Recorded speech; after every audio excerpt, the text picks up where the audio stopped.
감사합니다. 은혜 많이 받으세요. 오늘 우리 이경옥 시의원님 참석하셨는데 감사드립니다. 저는 이경옥 우리 의원님 쉽게 저는 머릿속에 기억해요. 왜냐하면 아는 분 가운데 이경옥이라는 목사님이 계십니다. 성주 출신이고 대구의 개성학교를 졸업하고 서울대 법대를 공부한 분인데 이분이 늦게 예수 믿고 목사 돼가지고 정말 귀하게 하나님 일들 감당하다가 지금 은퇴하시고 재경 성주 신우회, 지금 성주 분들 가운데서 서울 또 경기도에 사는 분들 모임이 있습니다. 거기에 재경 성주 신우회 회장이라 가지고 지금도 많은 또 귀한 사역들을 감당하고 있는지 아는데 우리 이경호 집사님도 예수님 잘 믿고 믿음의 귀한 사역자 되길 주름으로 소망합니다.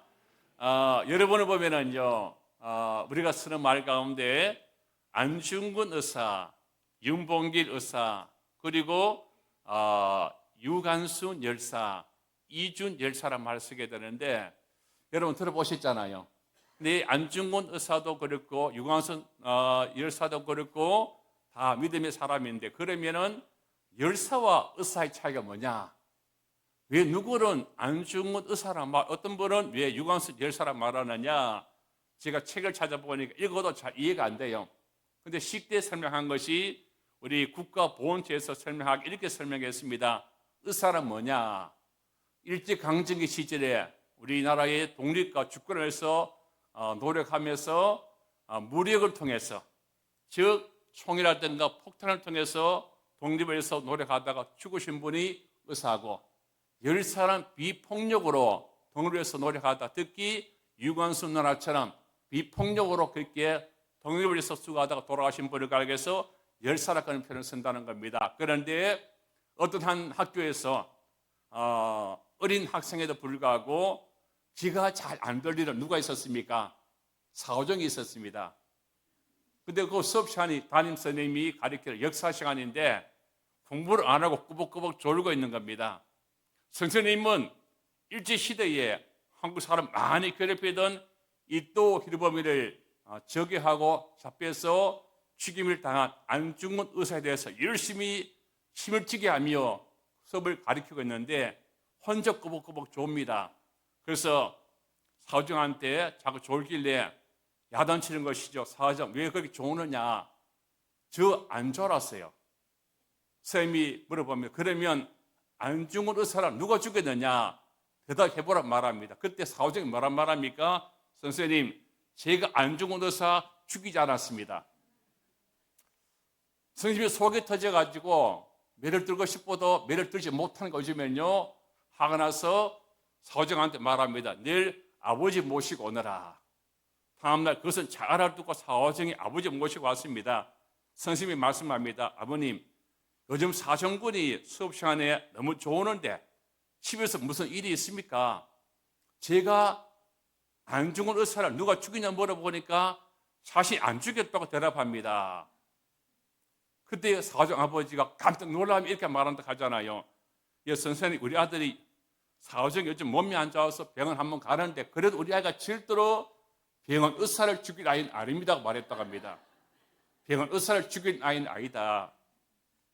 여러분, 사람은 누구를 막느라고 한 사람도 빠짐없이 복받기를 원하죠. 복 받으시면 좋겠습니다.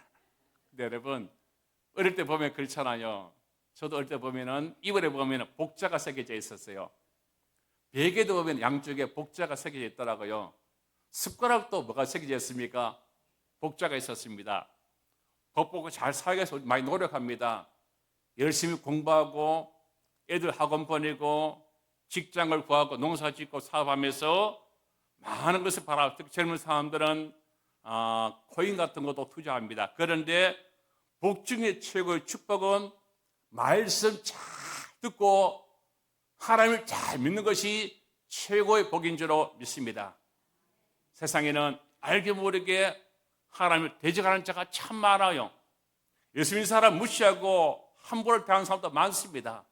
울상을 섬기는 사람도 많고요. 이 세상의 삶이 전부 다인 것처럼 먹고 마시고 즐기는 사람도 참 많음을 보게 됩니다. 그런데 참 인생의 마지막을 보면은 불쌍하고 어리석은 사람 아니겠습니까? 여러분, 이 좋은 날 교회 나와서 예배드리며 봉사하고 은혜 받는 것은 특별히 하나님의 복인 줄로 믿습니다. 우리 모두 이렇게 생각하고 고백하고 감사합시다. 하나님, 나는 세상에서 최고의 복을 받은 사람입니다. 세상에서 최고의 복을 받은 사람입니다. 아멘. 왜냐, 내가 누리고 있는 이 모든 것들은 내 공로가 아닌 하나님의 은혜이기 때문에 그런 고백을 드릴 수 있는 줄로 압니다.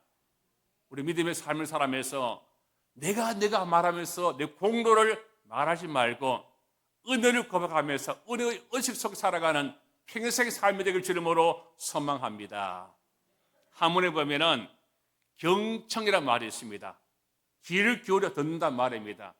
청정이라는 말이 있습니다.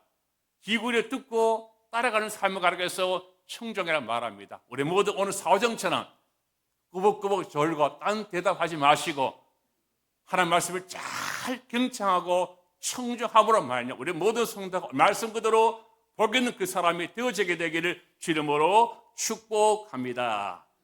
첫 번째로 우리가 어떻게 하면 복을 받느냐, 내 마음이 하나님께 있는 사람이 복을 받는 줄로 믿습니다. 오늘 본문 5절을 이렇게 말합니다. 5절 말씀입니다. 여호와께서 이와 같이 말씀하시니라. 무릇 사람을 믿으며 육신으로 같이 읽습니다. 여호와께서 이와 같이 말씀하시니라. 무릇 사람을 믿으며 육신으로 그의 힘을 삼고 마음이 여호와께서 떠난 그 사람은 저주를 받을 것이라. 아멘. 여기서 무릇이란 말은 우리 한글 사전을 보면 이 무릇이라는 말 일반적으로 말하면 그런 뜻이지만 원래 원어적인 뜻은 그런 말이 아니라 모든 누구든지 그런 뜻이 되어진답니다. 그래서 누구든지 사람을 믿으면 육신으로 그 힘을 삼고 마음이 여호와께서 떠난 그 사람은 저주를 받는다고 말합니다. 여러분, 사람을 믿는 만큼 그만큼 사람은 하나님을 떠나가게 되어 있습니다. 그래서 육신이라는 말은 영과 반대로 인간이 헛되고 없어질 것을 가리켜서 육신이라고 표현합니다. 오늘 말씀 보면 예레미야 선지자 당시에 이스라엘 백성들은 하나님을 믿는다 말하면서도 인간 나라 아수르와 그리고 애굽을 의지하다가 하나님께 크게 책망을 받고 있는 것입니다. 사람이 사람이라 다른 나라를 하나님처럼 의지하거나 믿으면 안 된다는 것이죠. 하나님을 무시하고 아무것도 아닌 것으로 여기는 것은 큰 죄악이라고 말합니다. 우리는 하나님을 하나님 되게 해야 되고 하나님을 제대로 섬기는 삶을 살아가야 됩니다. 만약에 창조주 하나님을 피조물 인간처럼 생각하거나 바꿔버리면 그것은 하나님을 저주받는다고 하는 성경이 우리에게 말씀합니다. 마치 사랑으로 기른 자식이 생명을 다해 키운 자식이 그 부모를 배반한 죄는 부모의 가슴에 못을 박는 것과 같은 것이라고 말하게 됩니다. 성경 말씀 그대로 하나님은 복의 그늘이시고 빛이시고 구원이시고 생명인 줄로 믿습니다. 그렇기 때문에 그 하나님에게서 끊어진 자는 지옥이고 저주라고 말하게 됩니다. 오늘 말씀 그대로 마음이 하나님에게서 떠난 그 사람은 하나님께서 주시는 벌을 받는다고 말씀합니다. 여러분, 우리 마음이 늘 주님께 가르칠 주름으로 소망합니다. 내 마음이 가는 곳에 뭐가 갑니까? 내 정성이 가는 것이고 내 시간이 가는 것이고 내 물질이 가는 것이고 내 몸이 가는 것이 아니겠습니까? 마음이 떠나기가 없으면 모든 것 다 사라지고 무너지게 되어 있습니다. 우리 모두가 믿음의 삶을 산단 말하면서 내 마음이 딴 데 가 있지 말고 하나님께 늘 가 있는 그런 믿음의 삶을 살아가는 우리가 되기를 주름으로 소망합니다. 이런 이야기를 읽었습니다. 한 젊은 청년이 결혼을 앞두고 있었습니다. 그 남자 아들이 아버지께 묻습니다. 아버지, 부부는 서로 사랑한다고 해서 결혼한다 하지만은 결혼한 다음에 서로 간에 일정한 적당한 거리를 두어야 편하게 살 수 있다 말하는데 아버지는 어떻게 생각합니까? 물었습니다.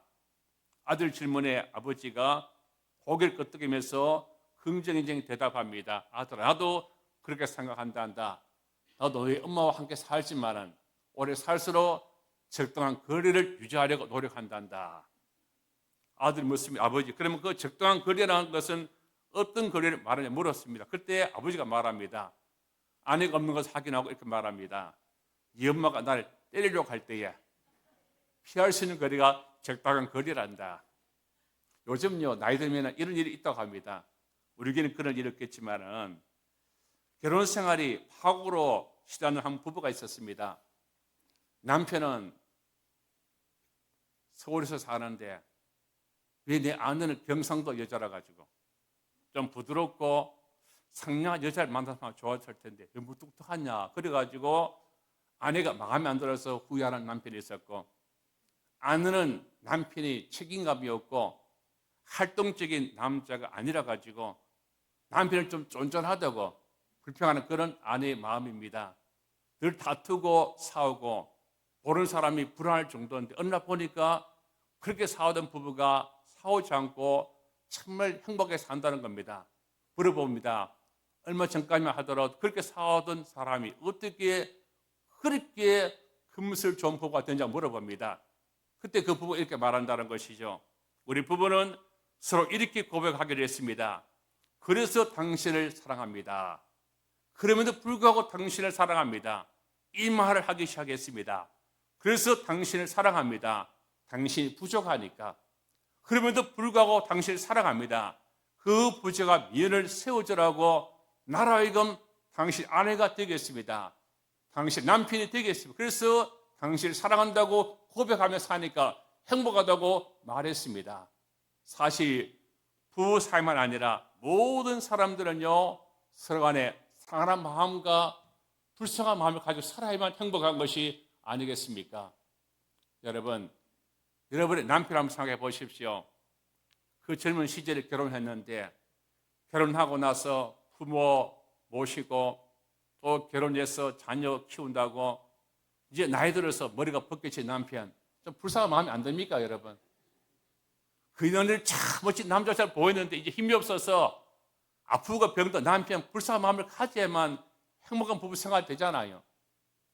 여러분 아내도 마찬가지 아닙니까? 그 젊은 시절 나한테 시집 와가지고 그 시어머니 밑에서 힘든 고생하다가 자식 놓고 키우고 이제 그 예쁜 옷을 다 사라지고 화장해도 안 되고 분장해야 되는 그 아내 바라볼 때마다 안타까운 마음 들지 않는가, 그런 말입니다. 부부도 서로 사랑하는 마음이 있어야 네 마음이 가야 사랑하고 행복한 부부가 되는 것이 아니겠습니까? 신앙생활도 마찬가지입니다. 정말 중요한 것은 마음이라고 오늘 우리에게 말씀합니다. 예배드려도 네 마음이 떠난 예배, 봉사해도 네가 마음이 떠난 그 봉사, 기도해도 내 마음이 없는 그 기도를 누가 하나님께서 기쁘게 받으신다고 말할 수가 있겠습니까? 한 주간 세상 살다가 멀어지고 잃어버린 마음을 하나님께 고정시키고 믿음의 삶을 살길 바랍니다. 사랑하는 성도 우리 모두 마음을 다하여 기도하고 예배드리고 봉사하고 충성하여 하나님을 섬김으로 말미암아 우리 모든 성도가 복 있는 그 사람이 되어지게 되기를 주 이름으로 축복드립니다. 두 번째는 뭔가요? 하나님을 믿고 의지해야만 된다는 겁니다. 함께 본문 7절 말씀을 읽어보도록 하겠습니다. 그러나 무릇 여호와를 의지하며 여호와를 의뢰하는 그 사람은 복을 받을 것이라. 아멘. 이 의지하고 의뢰한다. 현대의 성경 이렇게 번역합니다. 현대 성경 같이 읽어봅니다. 그러나 나 여호와를 믿고 의지하는 사람은 복을 받을 것이다. 아멘. 의지하며 의뢰하고, 현대의 성경은 믿고 의지한다는 표현을 쓰게 되는데 좀 잘 이해가 되는지 모르겠습니다. 제가 원어 성경과 영어 성경 보니까 이렇게 말하면 더 나을 것 같습니다. 하나님을 컨피던스하고 트러스트라 말을 쓰게 되는데 하나님을 신뢰하고 하나님께 내가 맡기를 믿으며 삶을 살 때 우리가 복을 받는다고 말합니다. 즉 이 말이 뭐냐면은 하나님이라는 분을 존재하신다. 그분이 내 모든 삶을 책임져 주신다, 보호하신다, 은혜 주신다 사실 확신하면서 그분에게 내 모든 삶을 다 맡겨 믿으며 삶을 살 때 그것이 바로 우리에게 복이라고 말하고 있습니다. 하나님의 존재 자체를 확신하며 그분을 확신한 가운데 내부 삶을 다 맡김으로 말 우리 모든 성도가 진짜 복 있는 삶을 살아가는 믿음의 삶이 되어지게 되기를 주님으로 소망합니다. 하나님을 떠난 사람은 소망 없습니다. 소망이 없고 기쁨이 없는 인생은 죽음보다 못한 것입니다. 여러분 물어봅니다. 여러분 이 땅에 삶을 다하고 숨을 거두면 여러분은 어디 갑니까? 천국 가는 줄로 믿습니다. 반대로 예수 믿고 세상에서 떵떵거리고 아무리 권력을 휘두르고 잘난 사람이라도 그런 사람 죽으면 어디 갑니까? 지옥 갑니다. 물론 세상 사람들은 굉장히 기분 나쁘겠지만 그게 기본적인 성경의 말씀입니다.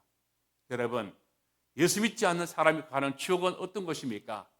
성경 말씀대로 말한다면 구더기도 죽지 않고 너무 고통스러워서 죽고 싶은데도 죽지 못하는 것이 지옥이라고 성경은 표현합니다. 지옥은 꺼지지 않는 불과 유황불로 최고로 고통스러운 것이 지옥이란 말합니다. 지옥은 최고로 고통스러운 것이고 영원히 고통스러운 것이라고 말합니다. 지옥의 특징 중에 한 가지 이것입니다. 지옥에 한 번 가면은요 해결할 기회가 없기 때문에 누구도 빠져나오지 못한 것이 지옥이라 말합니다. 그래서 우리는 우리 구원 되신 하나님을 확신하며 내 삶을 다 맡기는 믿음의 삶을 살아가는 줄로 믿습니다. 어떤 경우에도 어떤 일에서도 하나님을 확신하며 그분이 내 모든 삶 맡기는 삶을 함께 살아갑시다. 아무리 성공해도 아무리 내가 문제 다 풀려가고 정말 큰 복을 받는다 하더라도 반대로 고통이 오고 실패가 오고 실패가 온다 하더라도 그 성공과 그 고통 때문에 하나님을 확신하지 못하고 바뀌지 못하는 사람은 오늘 성경 말씀 그대로 저주받는 삶이라고 우리에게 말씀합니다. 사람으로서 하나님을 확신하고 맡기는 것은 우리에게 주어진 큰 복 중에 은혜 중에 가장 중요한 줄로 믿습니다. 우리 모두가 세상 누가 뭐라 하더라도 하나님을 믿고 내 삶을 맡기는 가운데 바로 그 복에는 내가 되길 주름으로 소망합니다. 미국 가면은 여기 사막 가운데 네바다 사막이라는 곳이 있단 말합니다. 네바다 사막은 전혀 생물이 살지 못하는 사하라 사막 같은 곳이 아니라 그래도 그 속에서 일부의 생물이 사는 곳이 네바다 사막인데 그 네바다 사막은요 성장 습성이 다른 두 개의 나무가 있다고 책에서 말합니다. 한 나무는 뭐냐? 텀블위즈라는 나무입니다. 이 텀블위즈라는 나무는 텀블이란 말은 굴러 떨어지다. 텀블링 있지 않습니까? 텀블이란 말은 굴러 떨어지란 말이고 위즈란 말은 잡초란 말입니다. 두 번째는 조시아 트리가 있습니다. 조시아는 우리나라 말하면 요수아 나무라 그런 나무가 있습니다. 이 텀블위즈는 어떤 나무냐? 마른 나무인데 잡초처럼 작은 나무인데 이 나무는요 텀블위즈는 네바다 사막이 정말 건조한 곳이지만 일부가 습기가 있는 곳이 있는데 그런 곳에 뿌리를 내리게 되면은요 실뿌리를 내리고 살아가다가 물기가 하나도 없으면은요 그 뿌리를 포개버리고 또다시 굴러간다는 겁니다. 바람이 불면 굴러가다가 또다시 약간 습기가 있는 곳에 만나면 또다시 실뿌리를 내리고 살다가 다시 습기가 떨어지면 다시 뿌리를 포기하고 또다시 굴러가다가 살아간 나무가 그래서 죽는 나무가 텀블위즈라 말합니다. 그러면은 조시아 들리는 어떤 것이냐? 이 조시아 들리는요 척박한 네바다 사막이지만은 한 번 심겨진 곳에서 절대로 그것을 따라하지 아니하고 그 척박한 네바다 사막이지만은요 그 물기를 더 많이 빨아들이기 위해서 실뿌리를 내리는 것이 아니라 깊고 넓게 뿌리를 11m까지 내려가지고 11m를 뻗어가지고 그 물을 빨아들이기 때문에 그 나무를 비록 성자가 늦는다 하더라도 그 나무의 생명은요 100년, 200년, 500년 동안 살아가는 것이 요소나무라고 말을 하게 됩니다. 그래서 그곳에 정착했던 믿음의 사람들이 저 멀리서 바라보니까 이 요사나무 어떤 모양이냐? 마치 강에서 요사가 두 팔 벌리고 기도하는 모습이라 가지고 요소나무로 이름을 붙였다고 말합니다. 여러분, 우리의 삶의 현실이 비록 네바다 사막처럼 척박한 상속에 따르더라도 하나님의 사람으로서 살아가는 것은 결코 쉽지 않지만은 우리 모든 성도의 삶이 그 속에서 믿음의 뿌리를 내리고 은혜 속에 살아가는 우리가 되길 주름으로 소망합니다. 말씀의 뿌리를 내리시기 바랍니다. 말씀 우리가 먹고 자랄 우리들의 양식 아닙니까? 성경 기록된 목적이 뭡니까? 우리들을 하나님의 사람으로 세우기 위해서 성경이 우리에게 주어진 것입니다. 그래서 믿음의 사람 D.L. 무디는 이런 말을 하고 있습니다. D.L. 무디 말입니다. 함께 읽어보도록 하겠습니다. 성경은 정보를 얻기 위한 것이 아니라 변화를 위한 책이라고 말했습니다. 여러분, 성경의 말씀의 뿌리를 내리지 않고는 어떤 성장과 변화를 기도할 수 없다는 사실을 꼭 기억하고 늘 말씀에 내 생명의 씨앗을 뿌리고 자라가는 우리가 되길 주름으로 소망합니다. 한 목사님은 책에서 말씀을 가지고 뿌리를 내리는 방법을 5-1 습관이라고 말했었습니다. 첫 번째가 뭡니까? 읽어볼까요? 성경을 매일 규칙적으로 읽어야 합니다. 아멘. 주부에 우리 성경 문제가 나오는데 주일날 다 문제 푸지 마시고 하루에 몇 장, 주중에 석 장, 주일에 몇 장, 5장 읽으시면서 문제 푸시면 좋겠습니다. 말씀을 꼭 읽으시기 바랍니다. 규칙적으로. 두 번째가 뭡니까? 말씀을 듣는 습관을 세워야 된다. 듣기를 좋아해야 됩니다. 세 번째가 뭡니까? 말씀을 공부하는 습관을 세워야 된다. 신학교 가는 말이 아닙니다. 말씀을 탕과한 마음 가지고 사모한 마음 가지고 말씀을 보라는 것입니다. 넷째는 뭡니까? 말씀을 암송하는 습관을 가지자. 어려워도 힘들어도 한 달에 한 번만이라도 주부에 기록되고 탄력에 기록된 말씀을 암송하면 좋겠습니다. 다섯째가 뭡니까? 매일 말씀을 묵상하는 습관을 세워야 된다. 그러나 가장 중요한 것은 무엇입니까? 말씀을 읽고 듣고 공부하고 묵상하고 암송한 다음에 그 말씀 내 삶 속에 적용해서 순종하는 것이 제일 중요하다고 말합니다. 말씀 많이 알아도 많이 읽어도 많이 암송해도 적용하지 않고 순종하지 않는 말씀은 영적 성장 가져올 수 없는 것이고 오히려 영적 교만 속에 빠질 수가 있는 것입니다. 모든 성도들은 교회 나와서 예배를 드리고 말씀을 들을 때마다 은혜를 받아 믿음이 생기고 크게 성장하기 바랍니다. 믿음이 없이는 지속적인 헌신과 순종과 봉사가 없습니다. 왜냐? 내가 믿는 만큼 충성하고 나가기 때문에 그렇습니다. 우리 모두가 하나님을 확신하시고 내 삶을 맡기는 신앙의 삶을 함께 살아가시기 바랍니다.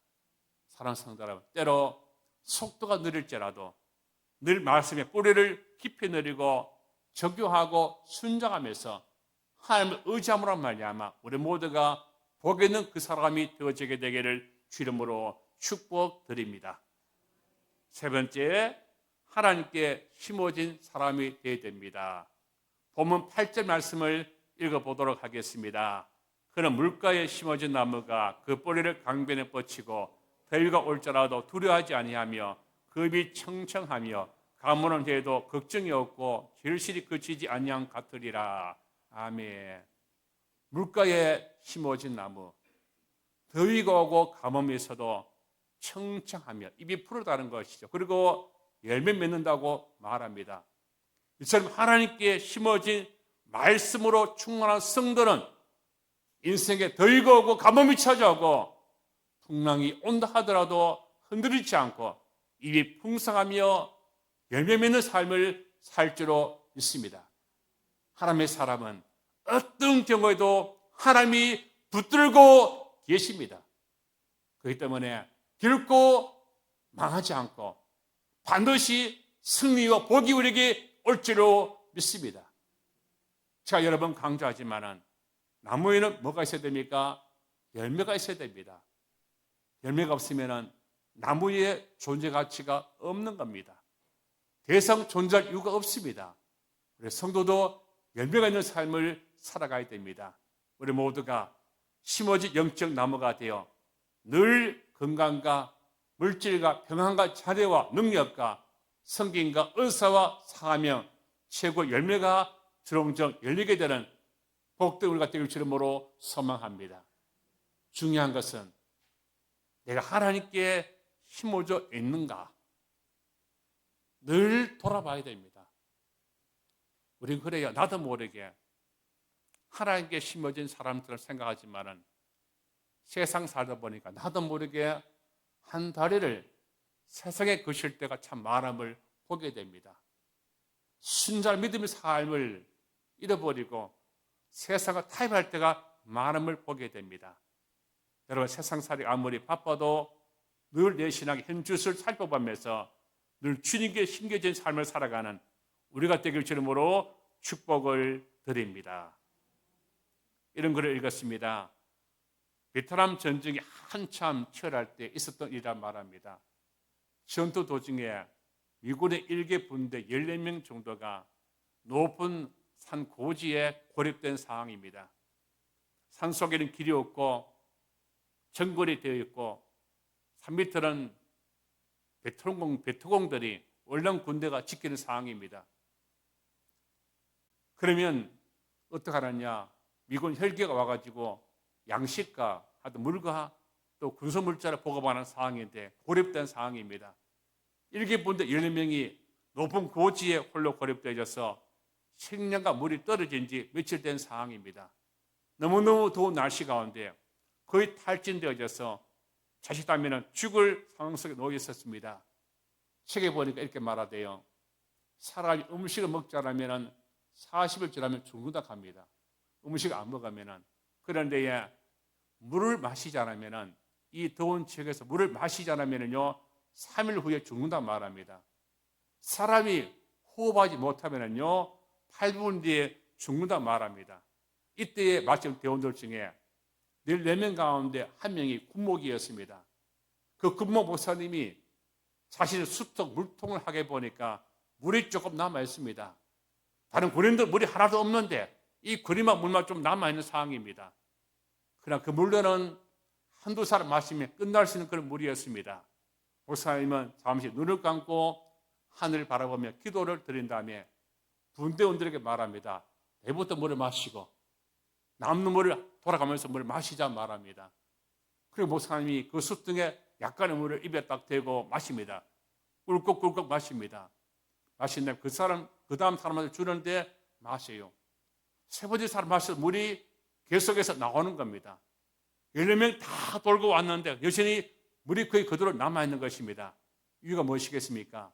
목사님은 물을 마시는 척하면서 목구멍으로 물을 마시는 것처럼 하면서 소리만 냈다는 것입니다. 그 강령을 받았던 모든 대원들은 모두 물을 마시지 않고 소리만 내고 그 통을 돌려드렸다는 겁니다. 근데 신기한 것은 그 후부터 모두가 목이 타지 않았다는 것이죠. 이틀을 더 견딘 다음에 그 모두가 목숨을 건지고 구조받았다고 말하고 있습니다. 우리 모든 성도가 이해되지 않는 상황 속에서 내가 먼저 양보하고 희생할 거란 말이야마 이런 은혜와 기적을 경험하는 우리가 되길 주름으로 소망합니다. 위에 한 편의 글이 나오게 됩니다. 제 후배가 썼는 글입니다. 이런 글입니다. 같이 읽어볼까요? 그도 몸을 이리저리 털어 나무가 자랄 틈을 만들어준 늙은 바위 같았던 형님을 추모합니다. 견뎌야 했던 아픔의 시간을 인내하며 그 아픔과 상처를 감사하였던 형님을 추모합니다. 하나님의 큰 구원의 이야기 한 부분에 드는 과정을 충실히 살다가 하나님 품에 안긴 형님을 추모합니다. 형님을 위한 기도를 통해 세상에 떠돌던 나의 마음을 본래 자리에 가져다 놓습니다. 형님 안에 빈꽃 같은 신앙, 그곳의 이름은 예수 그리스도입니다. 그런 글이 있습니다.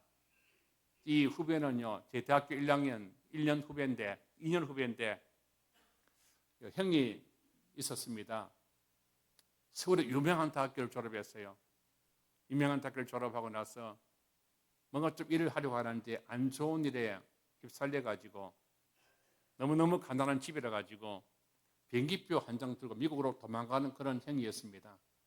아무것도 없는 그런 행위입니다. 변기표 한 장, 돈 몇십만 원. 그곳에 가가지고 참 귀하게도 가정을 꾸리고 미국 변호사하고 결혼하고 가정 꾸리고 살아가는데, 이분 형님이 얼마 전에 세상을 떠났다는 것이죠. 이 형은 미국 가가지고 빈손으로 가서 세계의 태권도 학원을 하면서 경제를 나름대로 좀 잘 추스리고, 또한 동시에 코로나 시기전에는 태권도 2개를 정리하고 큰 식당을 하면서 큰 부를 일었던 사람입니다. 근데 그 형이 병들었다는 거예요.